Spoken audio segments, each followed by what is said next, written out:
However, it doesn't have to have power. Push the contactor and determine whether normally open works correctly, whether it will close, it should be all in ohms. Yes, there you go. Push the button. Okay. Terminal 3. You must pay attention to the contact resistance, whether it's a poor contact and not like a relay. This way you cannot change this very much. And then A1 and A2, and not all the contactors are in the same place. Some are here. For this one it's here. And just look at the resistance. This is about 550 ohms, and some may be about a K. The higher the better. They'll draw less current. And likewise for relays, you need to know the normally closed. That's all you're interested in this case. The coil resistance, 7/K for this relay. Some other relays will be 5K. The smaller relays will have higher resistance, smaller coils, 10-15K or so. So those are things that you need to first establish. And again, if you contact resistance, normally close. This is a normally close. Okay, 0.2 ohms. Right.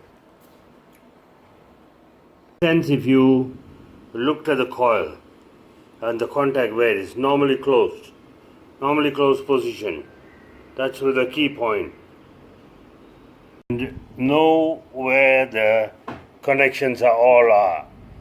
This is AC, and you better make everything right.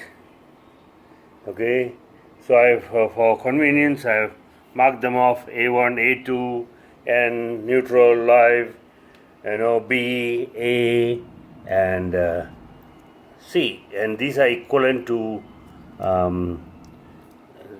This is equivalent to the micro switch of the float switch. So A, B, and C. So now I'll show you how this works without tying up through the auxiliary. This is a built-in auxiliary. Some contactors come like this with a built-in auxiliary. It will usually be normally open. Exactly to use this option is quite commonly used, so much so contacts are now made with this function. Of course, you can buy it without this extra built-in auxiliary also, but in most cases these days it comes with normally open. They give you a normally open so that you can use it as a latch. Can you keep going? On any relay, for example, this is a 3-pole. Whether double pole or single pole, they will always have a relay. In the relay and the relay resistance, that's one of the first things to establish. From the resistance, you will know, and the size of the thing. Some smaller relay, AC relay, will have higher resistance. That's very good to have that way. And I like coil resistance much higher than 5-6K.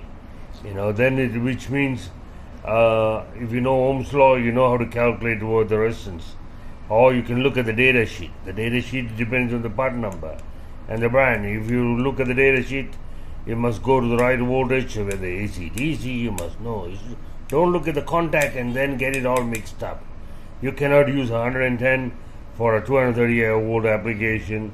You cannot use an AC for a DC application, or a DC for an AC application, and out of which you need to know the contact. If you cannot find from the any drawing or sketches that's drawn on the relay itself, you must look at the data sheet or establish from resistance measurement. In this case, I can measure and establish that. This is the normally closed positions for one side, and this will be another one, because this is the 3-pole double throw. Okay, double pole, double throw. So they're both extremes. Okay. So normally close, definitely you will determine very fast. You can, but you don't know which is common. Okay, that one way is to energize the relay. Once you have established power, you can energize the relay. If it's AC and if it's 230, you can power from a 230. All right. Okay, if you didn't know the same thing, and this happens to be a similar 3-pole relay, exactly one that sits into this socket. Okay, for example, here.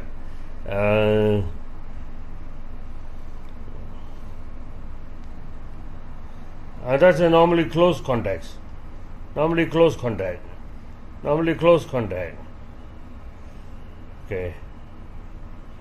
If this is normally closed, in this kind of arrangement, you definitely know this is common. This is normally closed, and this is normally open. Normally open is now open because there is no power. Normally means no power. This definitely is a coil. 7. Okay. These two relays are the same. All right. Right. Here's a contactor.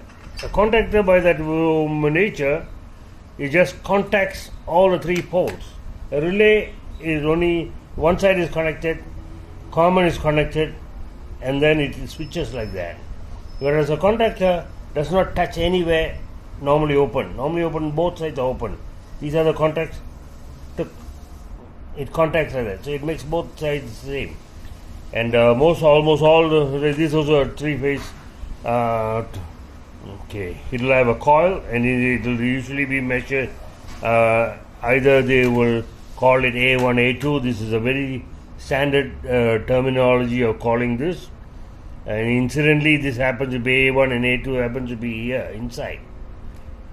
Inside, this is the A1 and A2. They don't always have to be in the same place. A1 and A2 sometimes can be in the bottom side. So this has 3 terminals. This contacting.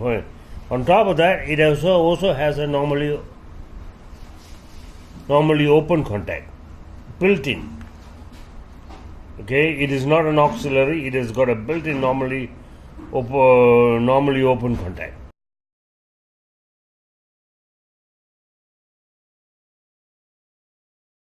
I'm going to switch this equivalent to the micro switch. When I switch this side, it's like A. You're going to the Y. And then this one goes through the auxiliary.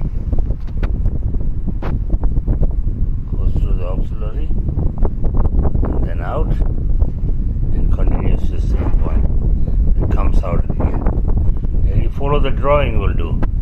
If you follow the drawing correctly, everything is in order. If I do this, you will see the gone in. Okay, the contactor closed. Once the contactor closed,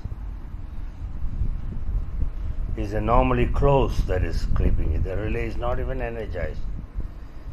This is normally, closed contacts are the one who is helping this to start this.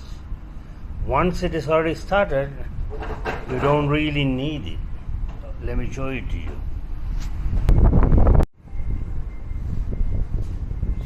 See, without the relay, it's still holding. So actually, for starting, you need this one. So you need the relay. Relay is normally closed points, and subsequently, you don't actually need the relay. So the current is actually not going through the relay or the contacts, so you don't have to worry. So this is where the auxiliary is a good thing. Whether it's a piggyback or a built-in auxiliary, it's good to use that. Okay, of course, whether you have this, of course, I'm using this as a double pole, and the double pole loop together so that you share the load, so that your relays will last a very, very long time. And if you have a 1 meg resistor, you don't even have a metal oxide resistor. The 1 meg resistor alone is enough. It will last forever. In this kind of application, it will last forever. And of course, when you go to B, when the tank is already full, and I'm going to switch to B. and then the relay is the one that disconnects it.